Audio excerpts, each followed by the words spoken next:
마태복음 16장 13절부터 20절 시작. 예수께서 빌립보 가이사랴 지방에 이르러 제자들에게 물어 이르시되 사람들이 인자를 누구라 하냐. 이르되 더러는 세례요한, 더러는 엘리야, 어떤 이는 에레미야나 선지자 중에 하나라 하나이다. 이르시되 너희는 나를 누구라 하느냐. 시몬 베드로가 대답하여 이르되 주는 그리스도시요 살아계신 하나님의 아들이시니이다. 예수께서 대답하여 이르시되 바요나 시몬아, 내가 복이 있도다. 이를 내게 알게 한 이는 혈육이 아니요 하늘에 계신 내 아버지시니라. 또 내가 네게 이르노니 너는 베드로라. 내가 이 반석 위에 내 교회를 세우리니 음부의 권세가 이기지 못하리라. 내가 천국 열쇠를 내게 주리니 내가 땅에서 무엇이니 매면 하늘에서도 매일 것이요 내가 땅에서도 무엇인지 풀면 하늘에서도 풀리리라 하시고, 이에 제자들에게 경고하사 자기가 그리스도인 것을 아무에게도 이르지 말라 하시니라. 아멘. 자, 이제 자기 자신을 축복할 때 이렇게 축복하십시오. 나는 예수님 때문에 가장 행복한 사람입니다. 고백하시기 바랍니다. 나는 예수님 때문에 가장 행복한 사람입니다. 아멘. 자, 이 세상을 살아가는 사람을 두 부류로 나눌 수 있는데, 저주받은 인생과 복 있는 인생으로 나눌 수가 있습니다. 저주받은 인생이라고 하는 것은 어떤 인생일까?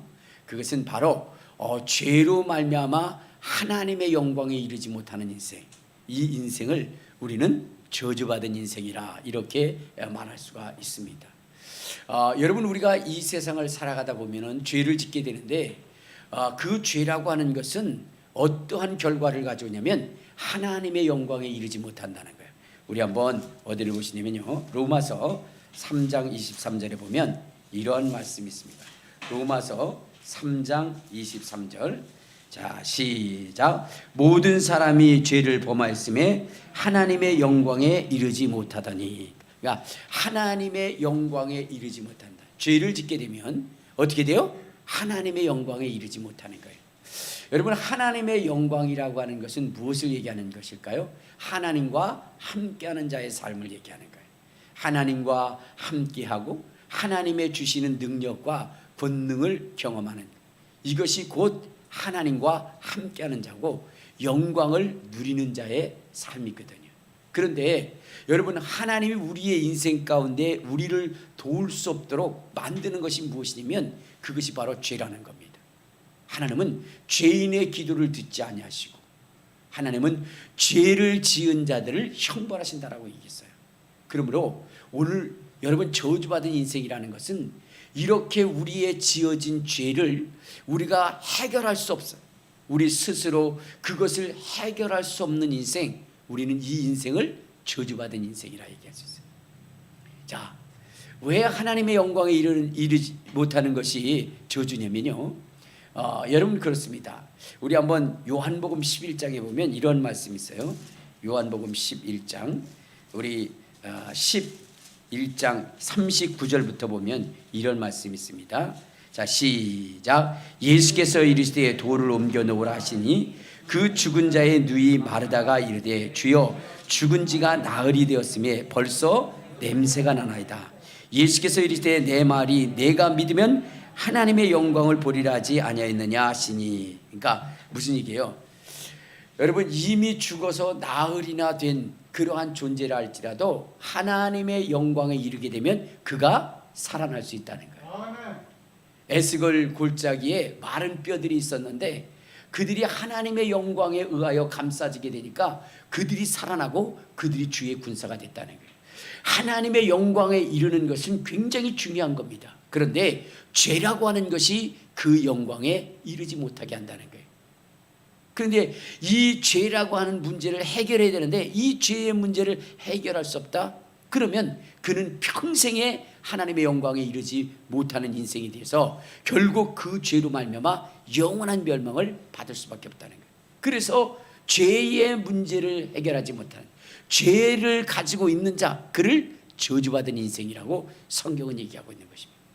두 번째, 저주받은 인생이라고 하는 것은 무엇을 얘기하는 것이냐면 미래가 없는 인생, 그러니까 소망이 없는 인생을 우리는 저주받은 인생이라. 여러분, 우리가 인생을 살다 보면요, 고난도 있고 어려움도 있고 역경도 있습니다. 그리고 잘 될 때도 있고요, 형통할 때도 있죠. 자, 그럼에도 불구하고 여러분들, 그러한 고난 속에서도 우리가 삶의 의미를 가지고 살아갈 수 있는 것은 무엇 때문이면 희망이 있기 때문에 그렇습니다. 소망이 있기 때문에 그래요. 여러분들 그렇잖아요. 오늘보다는 내일이 날 것이라는 소망을 가지고 살아가는 것 아닙니까? 그렇죠? 오늘의 이 고난이 지나고 나면 내일에는 밝은 태양이 비칠 것이라고 하는 그러한 희망과 소망을 가지고 그리고 우리는 살아가는 거예요. 그런데 이러한 희망이 없는 사람들, 이 사람들 뭐요? 이 저주받은 인생이. 여러분, 이 세상에 존재하는 모든 사람들은 다 뭐요? 다 부활합니다. 다 부활해요. 그런데 저주스러운 부활이라고 하는 것은 무엇이냐면 심판의 부활로 나오는 사람들이에요. 심판의 부활. 여러분, 선한 부활, 의의 부활, 영광의 부활이 있는 반면에 또한 심판의 부활이라는 것이 있습니다. 만약에 심판의 부활로 우리가 나오게 되면 여러분, 이것은 우리가 짐승만도 못한 인생이 되어지는 거예요. 알겠습니까? 여러분, 우리의 인생은요 다 부활하게 되어져 있어요. 알겠습니까? 그런데 정말로 영원한 영생의 부활, 선한 그 부활을 가진 사람들은 소망이 있는 겁니다. 희망이 있는 거예요. 그러나 심판의 부활로 나는 사람들에게는 뭐요? 희망이 없습니다. 왜? 그 부활은 영원한 지옥으로 가는 부활이기 때문에, 그렇기 때문에 어떻게 해요? 그건 희망이 없는 겁니다. 그러므로 우리가 이 인생을 살아가는데 희망이 없는, 소망이 없는 그러한 그 부활을 가진 자, 심판의 부활을 가진 자, 이 사람들은 저주받은 인생이래요. 세 번째로, 여러분 어떤 인생이 저주받은 인생이냐면, 여러분 우리는 이 인생을 살아감에 있어서 우리의 주인이 반드시 있어요. 우리의 주인. 그러니까 여러분, 하나님이 우리의 주인이시든지 아니면 마귀가 우리의 주인이든지 간에 우리의 인생, 여러분 우리의 인생은 반드시 우리의 주인이 있는데, 여러분 마귀가 그의 주인이 된 인생은 저주받은 인생이래요. 마귀가 그의 인생에 어떻게 돼요? 주인인 존재들은 저주받은 인생이에요. 자, 우리 한번 히브리서 2장을 한번 찾아보면 이런 말씀이 있어요. 히브리서 2장 14절에 보면 이런 말씀이 있어요. 자, 시작. 자녀들은 혈과 육에 속하였음에 그도 또한 같은 모양으로 혈과 육을 함께 지니심은 죽음을 통하여 죽음의 세력을 잡은 자 곧 마귀를 멸하시며 또 죽기를 무서함으로 한평생 매여 종노릇하는 모든 자들을 놓아주려 하심이니라고 얘기했어요. 자, 그러니까 여러분 어떤 인생은 마귀에게 매여서 마귀에게 한평생 종노릇하다가 그 인생이 끝나는 인생이 있다는 거예요. 여러분 마귀의 종노릇하면서 살아가다가 끝나는 인생은 그 종착역이 어디냐? 우리 마태복음 25장 41절 한번 찾아봅시다. 마태복음 25장 41절. 마귀가 자기의 주인이고 그리고 그에 매여서 살아간 인생의 결국은 어떻게 되냐? 41절 시작. 또 왼편에 있는 자들에게 이르시되 저주를 받은 자들아 나를 떠나 마귀와 그 사자들을 위하여 예비된 영영한 불에 들어가라. 그러니까 여러분 마귀 사탄은 어떻게 돼요? 영영한 불에 들어가기로 이미 작정되어진 거예요. 그런데 그의 안에서 종노릇하게 되면 그들 또한 영영한 불에 들어가니 그들에게는 소망이 없는 겁니다. 그 지옥에서 세세토록 어떻게 돼요? 고난을 당하게 되어져 있어요. 그래서 이 인생, 마귀에 매여 사는 인생을 어떤 인생? 저주받은 인생이라고 하는 거예요. 저주받은 인생. 자, 그러니까 여러분 저주받은 인생은 어떻게 해요? 첫째, 자기의 죄를 해결할 수 없는 인생. 둘째, 여러분 미래가 없는 사망의 부활을 가져올 인생. 셋째, 뭐냐면 영원히 지옥 가기로 작정된 그 마귀의 수하에서 종노릇하다가 인생을 끝마치는 인생. 이러한 인생이 저주받은 인생이라 해요. 그러면 복 있는 인생은 어떤 인생이냐? 복 있는 인생, 그거는 죄의 문제를 해결한 인생이래. 죄의 문제를 해결해서 하나님의 영광에 이르는 인생, 이 인생이 복 있는 인생이래. 복 있는 인생.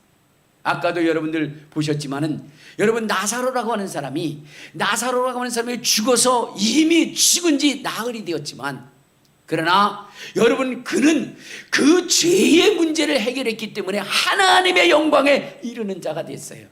그래서 그는 어떻게 됐습니까? 다시 살아나는 놀라운 기적, 하나님의 영광과 하나님의 의로움을 보는 이러한 역사를 경험하게 됐다는 것입니다.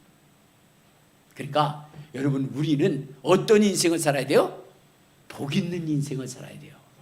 복 있는 인생. 자, 3번만 외칩시다. 나는 복 있는 인생을 살리라. 시작. 나는 복 있는 인생을 살리라. 나는 복 있는 인생을 살리라. 나는 복 있는 인생을 살리라. 그렇습니다. 여러분, 복 있는 인생을 살아야 돼요. 근데 여러분, 그 복 있는 인생은 어떤 인생이다? 죄의 문제를 해결하여 하나님의 영광에 이르는 인생이라요. 하나님의 영광에 이르는 인생. 그것이 무슨 인생? 복 있는 인생이라요. 두 번째는요, 무엇이냐면 미래가 있는 인생을 얘기해요. 미래가 있는 인생. 비록 오늘 내가 고난을 당하고 환난을 당한다 할지라도 이 고난과 이 환난이 영원한 멸망의 결과를 가져오는 것이 아니라 이것이 더 좋은 결과, 더 갑절의 축복으로 다가올 것이라고 하는 그 소망과 희망이 있는 사람들, 미래가 있는 사람, 이런 사람은 복 있는 인생입니다. 여러분, 욥이라고 하는 사람은 혹독한 고난을 당했습니다. 그럼에도 불구하고 그 고난이 여러분 그를 영원한 저주, 영원한 고통으로 이끌어낸 것이 아니라 그 속에서 저거로 값진 인생, 갑절의 축복으로 그가 얻을 수 있기 때문에 그는, 여러분, 그의 고난은 소망이 있는 고난이었다 이 말이에요. 희망이 있는 고난이었다 이 말이에요. 그러므로 여러분, 우리의 신앙과 우리의 고난이 고난으로 끝나고 멸망으로 끝나게 하는 이러한 저주받은 인생이 아니라, 여러분, 이러한 시련과 이 환난과 고난이 오히려 축복의 인생으로 여러분의 생애 속에 다가올 수 있도록 만들어야 된다는 거예요. 우리 한번 로마서 8장을 한번 봅시다. 로마서 8장. 자, 로마서 8장에 보면 이렇게 얘기합니다. 8장 16절 17절을 한번 봐요. 자, 시작. 성령이 친히 우리의 영과 더불어 우리가 하나님의 자녀인 것을 증언하시나니, 자녀이면 또한 상속자 곧 하나님의 상속자요 그리스도와 함께한 상속자니, 우리가 그와 함께 영광을 받기 위하여 고난도 함께 받아야 할지니라. 생각하건대 현재의 고난은 장차 우리에게 나타날 영광과 비교할 수 없도다. 그러니까 여러분, 희망이 있는 사람들, 소망이 있는 사람의 고난은 여러분, 그것은 오히려 축복이 될 수 있다는 거예요. 왜? 그 고난의 10배, 20배, 100배, 만배의 축복이 기다리고 있기 때문에, 미래에 그러한 기다림이 있기 때문에, 그러기 때문에 지금의 고난은 축복이 되는 거예요. 알겠습니까? 그러니까 미래가 있는, 미래의 복이 보장되어져 있는 그 인생은 어떻게 돼요? 복 있는 인생이래요. 복 있는 인생. 예수님께서 고난의 십자가를 지셨습니다. 그때의 제자들은 절망했어요. 그러나 주님이 그 일에 절망하지 않고 그 일을 당당히 걸어가신 것은 그 고난의 십자가 뒤에 있을 하나님의 나라의 상속자가 되는 것입니다. 하나님의 영광의 자리에 함께 앉는 것입니다. 그 희망이 있고 그 소망이 있고 그 미래가 있었기에 주님은 그 십자가를 여러분 피하지 않은 거예요. 우리 한번 그 고난 뒤에 어떤 일이 있었다라고 얘기했느냐, 히브리서 1장 3절에 보면 이러한 말씀이 있죠. 예수 그리스도께서 십자가를 지시고 고난의 십자가를 지신 다음에 그는 어떻게 됐냐? 1장 3절 시작. 이는 하나님의 영광의 광채시오 그 본체의 형상이시라. 그의 능력의 말씀으로 만물을 붙드시며 죄를 정결케 하는 일을 하시고 높은 곳에 계신 지극히 크신 이의 우편에 앉아 계시느니라.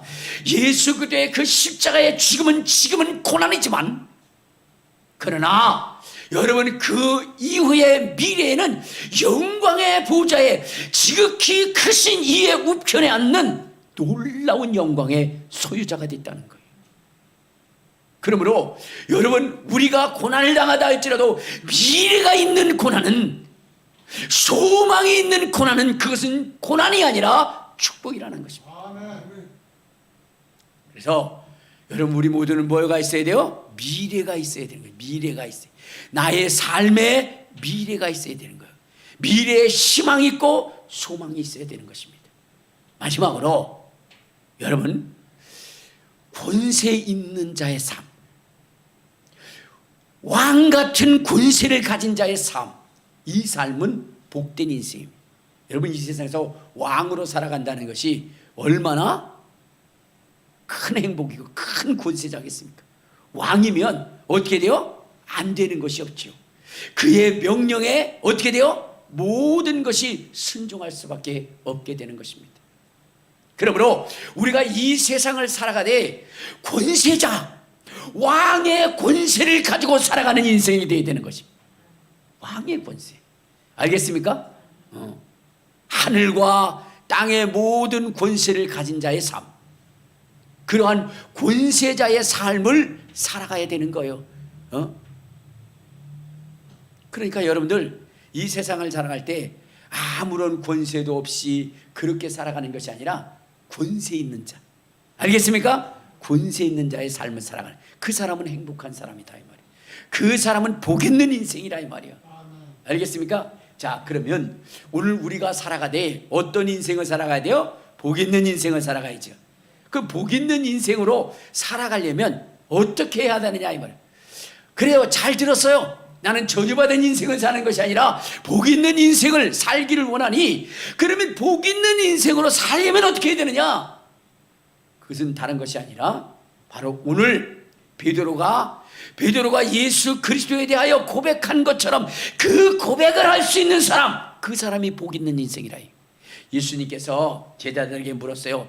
세상의 사람들이 나를 누구로 아느냐? 그랬더니 뭐라 그랬어요? 에레미야 선지자 중에 하나이다, 침례 요한 그 선지자 중에 하나이다 라고 이렇게 이야기를 했어요. 그때 예수님께서 제자들에게 물으시기를 너희는 나를 누구라 하느냐? 너는 나를 누구라 하느냐? 그랬더니 뭐라 그랬어요? 주는 그리스도시요 살아계신 하나님의 아들이십니다. 주는 그리스도시요 살아계신 하나님의 아들이십니다라고 이렇게 고백할 때에 예수님께서 뭐라고 했냐? 바요나 시몬아 내가 복이 있도다. 할렐루야, 할렐루야. 그러니까 여러분, 복 있는 인생이 죄를 어떻게 해요? 해결하고 하나님의 영광에 이를 뿐만 아니라 또 하나는 뭐라 그랬어요? 바로 미래가 있는 인생, 그리고 왕 같은 권세를 가지고 살아가는 것이라 했는데, 여러분 이러한 자의 삶을 살기 위한 조건이 무엇이냐? 그것이 바로 주는 그리스도시요 살아계신 하나님의 아들이십니다, 이렇게 고백하는 것이라는 거예요. 그러므로 오늘 이 순간 우리 3번 고백할 때에 주는 그리스도시요 살아계신 하나님의 아들이십니다 고백하도록 하겠습니다. 주는 그리스도시요 살아계신 하나님의 아들이십니다. 주는 그리스도시요 살아계신 하나님의 아들이십니다. 주는 그리스도시요 살아계신 하나님의 아들이십니다. 할렐루야.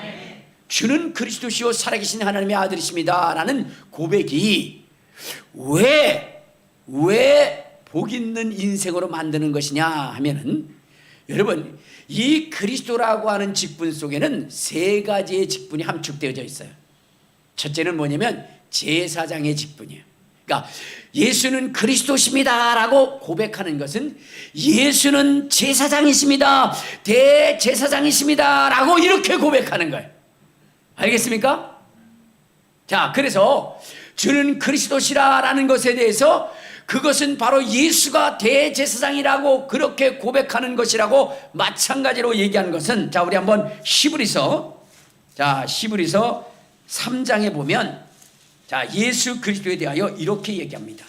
자 히브리서 3장 1절 시작. 그러므로 함께 하늘에 부르심을 받은 거룩한 형제들아, 우리가 믿는 도리의 사도이시며 대제사장이신 예수를 깊이 생각하라. 예수는 뭐예요? 대제사장이라고 그랬어요. 대제사장. 근데 그 대제사장이 뭐 하시는 것이냐? 4장 14절부터 보면 4장 14절. 자, 시작. 그러므로 우리에게 큰 대제사장이 계시니 승천하시니 곧 하나님의 아들 예수시라. 우리가 믿는 도리를 굳게 잡을지어다. 우리에게 있는 대제사장은 우리의 연약함을 동정하지 못하실 리가 아니오. 모든 일에 우리와 똑같이 시험을 받으신 이로되 죄는 없으시니라. 그러므로 우리는 긍휼하심을 받고 때를 따라 돕는 은혜를 얻기 위하여 은혜의 보좌에 담대히 나갈지니라. 그러니까 예수 그리스도께서 우리의 모든 죄를 해결하심으로 우리는 어디에 가는 자가 된 거예요? 하나님의 은혜의 보좌 앞에 하나님의 영광을 보는 자가 되었다는 거예요. 여러분, 하나님의 은혜의 보좌 앞에 나아간 자의 그 축복이 무엇이냐? 그것은 여러분, 누구도 우리를 정죄할 수 없게 한다는 거예요. 누구도 우리를 정죄할 수 없는 것. 마귀도, 그렇죠? 사람도, 그 누구도 정죄할 수 없는 자. 그는 어디에 있는 자냐? 하나님의 은혜의 보좌 앞에서 하나님의 영광을 본 자네. 자, 여러분, 이 모세라고 하는 사람이 이 실수를 했죠.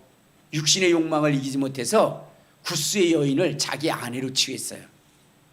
그때에 여러분, 아론과 미리암이 뭐라고 하냐면, 네가 하나님의 종으로서 어찌하여 이런 일을 행했느냐라고 얘기해요. 왜냐하면 하나님의 사람은 이방 여인을 아내로 삼으면 안 되는 거예요. 그렇죠? 그랬는데 그걸 삼았어요. 그랬더니 아론과 미디암이 가서 뭐라 그랬어요? 미리암이 너 그래서 되겠느냐라고 이렇게 얘기합니다. 이때에 하나님이 모세를 두둔하기 시작해요. 모세를 두둔합니다. 그러면서 이렇게 얘기합니다. 우리 한번 어디를 보시냐면 민수기 12장. 자, 민수기 12장 6절부터 한번 봅시다. 자, 6절부터. 자, 시작. 이르시되 내 말을 들으라. 너희 중에 선지자가 있으면 나 여호와가 환상으로 나를 그에게 알리기도 하고 꿈으로 그와 말하기도 하거니와 내 종 모세와는 그렇지 아니하니 그는 내 온 집에 충성함이니라. 그와는 내가 대면하여 명백히 말하고 은밀한 말로 하지 아니하며 그는 또 여호와의 형상을 보거늘 너희가 어찌하여 내 종 모세를 비방하기를 두려워하지 아니하느냐 이렇게 얘기해요. 그러니까 여러분, 미리암이라든가 그 다음에 또 누구요? 이 아론이라고 하는 사람이 모세를 책망한 것은 그거는 당연한 거예요.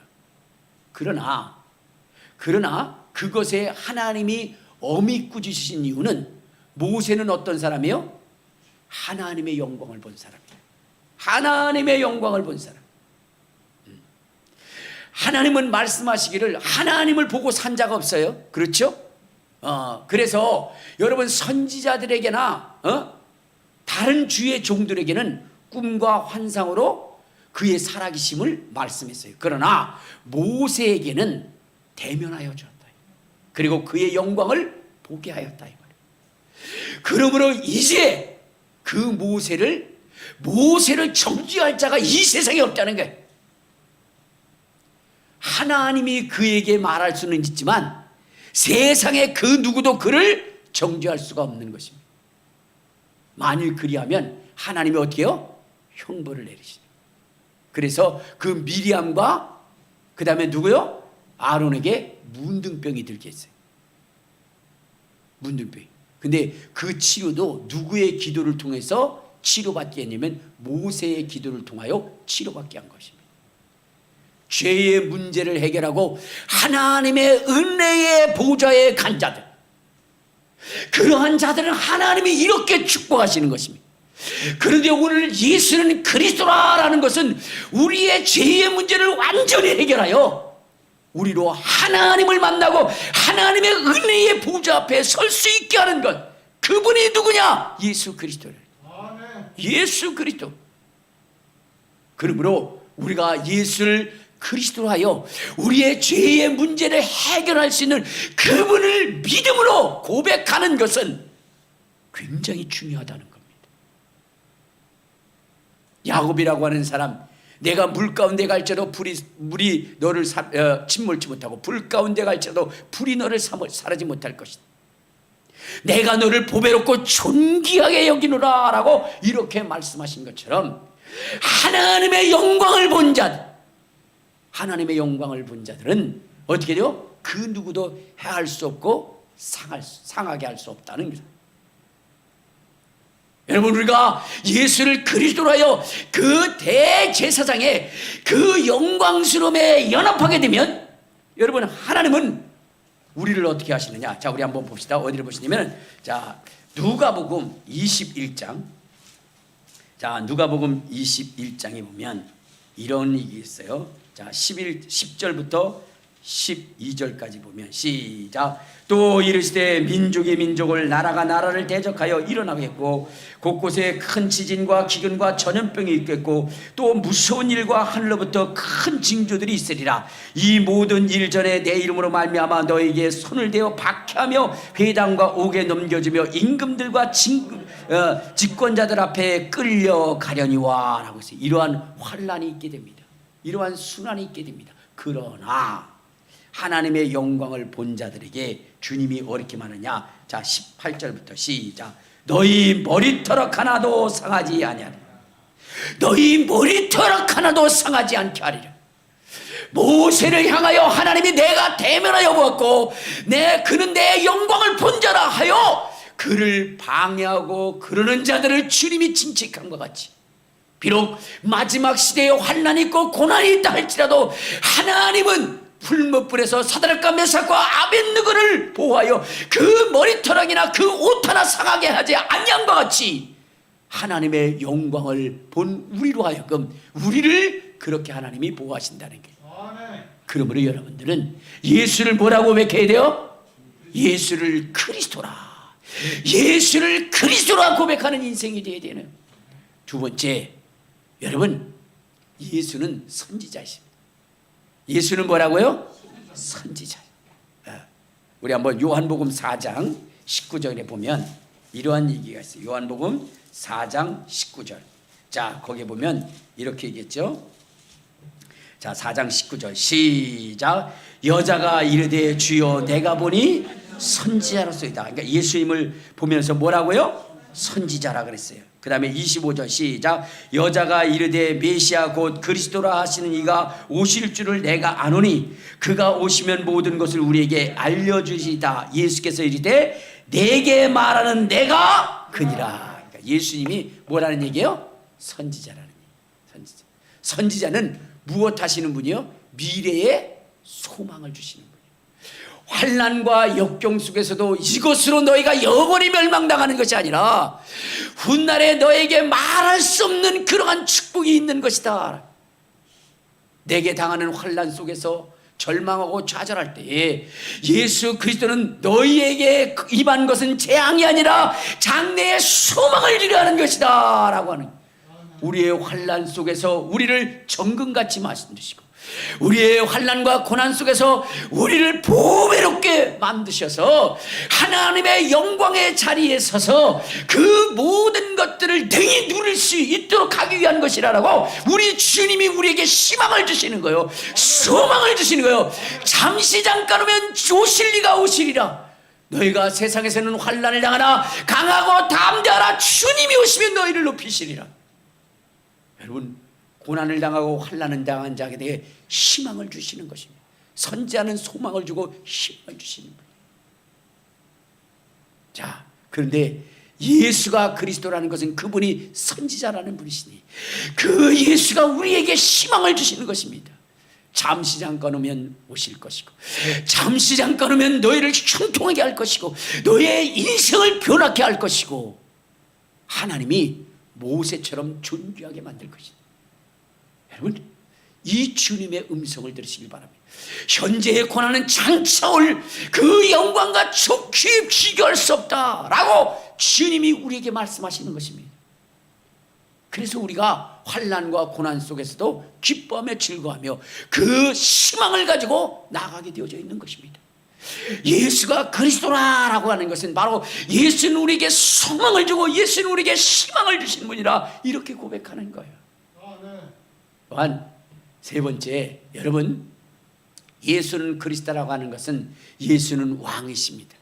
예수는 만왕의 왕이십니다. 그것을 고백하는 거예요. 우리 한번 요한계시록 19장을 한번 봅시다. 자, 요한계시록 19장 우리 16절에 보면 16절, 요한계시록 19장 16절. 자, 시작. 그 옷과 그 다리에 이름을 쓴 것이 있으니 만왕의 왕이요 만주의 주라 하였더라.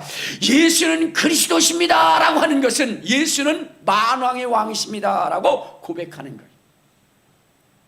여러분, 왕이라고 하는 것이 무엇입니까? 권세자라는 것이잖아요. 권세자라는 것. 여러분, 귀신이 예수님 앞에 와서 엎드려서 나는 당신이 누군지를 아노니 하면서 우리를 쫓아내지 마십시오 라고 이렇게 애원하고, 쫓아내실지면 돼지에게 들어보내소서라고 그렇게 주님 앞에 와서 그렇게 애원하는 그렇게 굴복하는 그 이유가 뭐냐? 귀신이 그렇게 굴복하는 이유가 뭐냐? 예수님이 왕이시기 때문에, 예수님이 권세자이시기 때문에 그렇습니다. 우리 마가복음 1장을 한번 찾아봐요. 자, 마가복음 1장, 거기 23절을 한번 보면 이렇게 나왔죠. 자, 마가복음 1장 23절 시작. 마침 그들의 회당에 더러운 귀신 들린 사람이 있어 소리질러 이르되 나사렛 예수여, 우리가 당신과 무슨 상관이 있나이까? 우리를 멸하러 왔나이까? 나는 당신이 누구인지를 아노니 하나님의 거룩한 자이니이다. 예수께서 꾸짖어 이르시되 잠잠하고 그 사람에서 나오라 하시니 더러운 귀신이 그 사람에게서 경련을 일으키고 큰 소리를 지르며 나오는지라 다 놀라 서로 물어 이르되 이는 어찌미뇨 권위 있는 새 교훈이로다. 예수님 왕의 권세가 있기 때문에, 왕의 권위가 있기 때문에 귀신이 뭐요? 쫓겨나가는 거예요. 귀신이 쫓겨나가는 거예요. 그러니까 여러분, 이 예수는 그리스도십니다 라고 얘기하는 것은 예수님이 뭐라고 고백하는 거라고요? 예수님은 왕이라고 고백하는 거예요. 왕이라고. 그래서 여러분, 그분을 그렇게 고백할 때에 그분이 내 안에 계셔서, 그래서 뭐요? 이제 제사장으로서, 선지자로서 왕의 그 역할을 내 속에서 하신다. 그렇게 되면 어떻게 돼요? 우리의 죄가 사해지는 거예요. 그렇게 되면 어떻게 하면 우리의 인생이 소망이 있게 되는 겁니다. 그렇게 되면 우리에게 권세가 있어 귀신이 소리치며 떠나가는 거예요. 권세 앞에는요, 어떻게 돼요? 귀신도 돼지떼에 들어가고 싶어도 주님의 허락이 없으면 들어갈 수가 없는 거예요. 그래서 주님 앞에 얘기하잖아요. 주여, 우리를 돼지에게 돌려보내소서. 가라! 그분의 명령이 있으니까 돼지 속에 들어가는 거예요. 그만큼 왕의 권세, 하늘과 땅의 모든 권세를 가지신 왕의 권세자 예수 그리스도, 그분이 우리 안에 거하게 하시는 것은 우리가 주는 그리스도시요 살아계신 하나님의 아들이십니다 고백할 때에 그 일이 이루어진다는 것입니다. 그러므로 여러분들은 주는 그리스도시요 살아계신 하나님의 아들이십니다 고백할 수 있는, 그래서 예수가 여러분 안에 있어서 여러분의 죄를 사하고 여러분에게 소망을 주고, 그리고 귀신 마귀 사탄들이 떠나가서 여러분의 인생의 복의 장애물들을 다 제거하시기를 주님의 이름으로 축원합니다. 주님의 이름으로 축원합니다. 여러분, 얼마나 놀라운 일인지 몰라요. 자, 그래서 여러분들은 날마다 뭐 해야 된다고요? 주는 그리스도십니다. 주는 그리스도십니다. 그걸 외쳐야 돼요. 그래야 여러분의 주변에 오는 뭐요? 더러운 영들, 귀신의 영들, 그런 것들, 방해의 영들, 저주의 영들이 다가오지 못하는 거예요. 여러분들이 지금 해야 되는 것은 여러분의 주위에 이 더러운 영들이 접근하지 못하도록, 여러분들을 정말로 고통스럽게 하는 이 더러운 영들이 접근하지 못하도록, 여러분의 자녀들 가운데 그 영들이 접근하지 못하도록 여러분들이 해야 되는 것입니다. 그 울타리를 쳐야 되는 거예요. 그것은 여러분들이 예수 그리스도를 믿고 그것을 인정하는 것이고, 그것이 하나님으로부터 그래 너는 나를 그리스도라 인정하는구나, 이렇게 이야기할 수 있는 그런 사람들이 돼야 돼요. 알겠습니까? 요즘 제가 기도도 많이 하고 막 그러다 보니까 이제는 뭔가 좀 하나님의 역사가 일어나는 것 같고, 꿈을 꿔도 아주 행복한 꿈만 꾸는 거예요. 어떤 일이 있었냐면 잠을 잤는데 어느 분이 이제 뭐냐면은 자기의 그 역할을 잘 못하는 거예요. 그래서 제가 가가지고 막 얘기를 했어요. 막 얘기를 하니까 그 사람이 그러더라고요.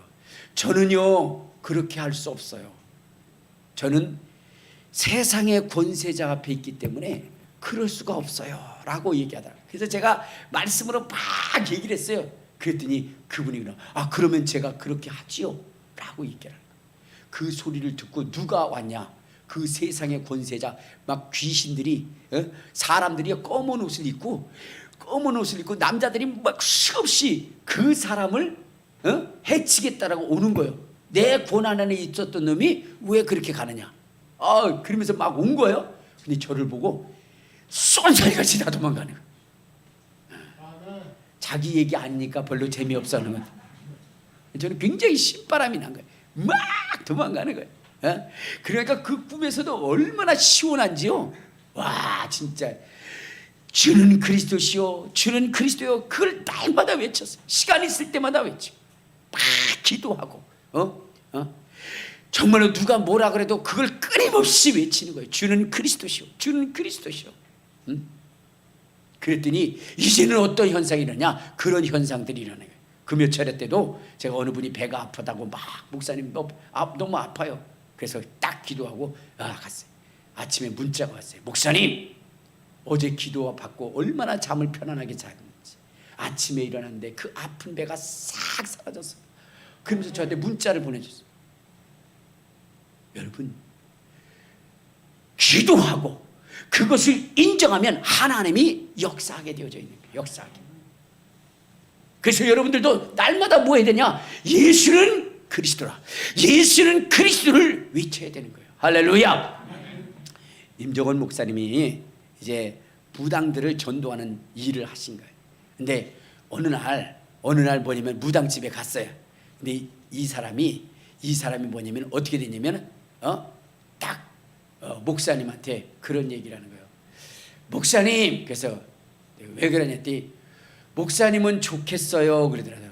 뭐가 좋으냐 그랬더니 목사님은 기도하더라도 시원한 에어컨 틀어놓고 기도하고 추운 겨울에도 뜨뜻하게 해놓고 기도하고 그런다네. 그렇다고. 근데 우리는 그럴 수 없다는 거예요. 우리는 마귀의 종, 귀신의 종이기 때문에 그가 시키는 대로 해야 된다는 거예요. 그래서 겨울이 정말로 눈이 수북히 쌓이고 정말로 영하가 몇십 도로 내려가도 그 귀신이 찬물에 목욕하라 그러면 찬물에 목욕해야 된다는 거예요. 그렇지 않으면 벌전을 받는다는 거예요. 그렇게 추워서 산꼭대기에 올라가서 기도해라 그러면 그때 맨발로 올라가서 기도해야 된다는 거예요. 시키는 대로 해야 된다는 거예요. 근데 목사님은 뭐요? 기도하고 싶으면 따뜻한 데서 기도하시고 시원한 데서 기도하시고 얼마나 좋으시냐고. 자기가 보니까 진짜 행복하더라는 거예요. 마귀의 종이 되지 않고 예수님의 종이 된 게 너무나 행복하더라는 거예요. 여러분들도 마찬가지입니다. 알겠습니까? 주는 그리스도여 살아계신 하나님의 아들입니다 해서 하나님의 자녀가 되는 것이 얼마나 축복된 것인가를 여러분들 인정하고 가야 되는데요. 근데요, 이분이 또 다른 무당을 딱 만났는데 그 무당이 엄청나게 기도하고 온 거예요, 그날. 그러니까 이 뭐냐면 귀신빨이 엄청나게 받은 거예요. 그렇죠? 그래서 왔는데 이 목사님이 딱 갔는데 이 귀신이 이 무당이 어떻게 돼요? 목사님한테 큰 절을 하는 거예요. 넙죽 절을 하는 거예요. 그래서 뭐냐면 왜 그러세요? 그랬더니 내 안에 있는 그 몸주가 그러더라는 거예요. 지금 큰 신을 모신 사람이 오니까 너는 거기 앞에 절하라 이렇게 얘기더라는 거예요.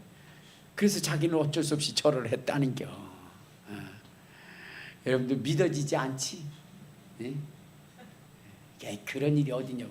여러분 그분이 직접 쓴 글에 그렇게 나와요. 그런데 여러분 그것은 무엇이냐면 여러분 성경에 없는 이야기가 아니라 성경에 있는 얘기예요. 여러분 우리가 믿으면 성경에 있는 대로 역사가 일어나거든요. 마가복음 우리 3장 11절을 한번 봅시다. 마가복음 3장 11절에 보면 이렇게 나옵니다. 자, 3장 11절 시작. 더러운 귀신들도 어느 때든지 예수를 보면 그 앞에 엎드려 부르짖어 이르되 당신은 하나님의 아들이십니다. 그러니까 귀신은요 누구? 예수님만 보면 어떻게 한다고요? 넓적 절한다 이 말이에요. 넓적 절한다. 엎드려 절한다고 나오잖아요. 목사님 이건 예수님이니까 그렇지요. 예수님이니까. 그런데 여러분 그것이 아니다 이 말이에요. 우리가 주는 그리스도시요 하나님의 아들이십니다 이거를 날마다 고백해서 하나님이 야 너는 정말로 예수를 그리스도로 믿고 있구나 하나님이 인정하게 되면 어떻게 되느냐? 귀신이 무당이 절하게 한다 이 말이에요. 그게 있을까요 없을까요? 있죠. 할렐루야. 어디 있다고 얘기해야 되냐? 요한계시록에 있다고 얘기해야 돼요. 몇 장에 있다고 얘기해야 되냐? 3장에 있다고 얘기해야 돼요. 한번 봅시다. 어디? 요한계시록 3장. 자, 3장 9절을 한번 봐요. 9절. 자, 시작. 보라, 사단의 회당 곧 자칭 유대인이라 하나 그렇지 아니하고 거짓말하는 중에 며칠 내가 내게 주어 그들로 와서 내 앞에 절하게 하고 내가 너를 사랑하는 줄을 알게 하리라. 할렐루야.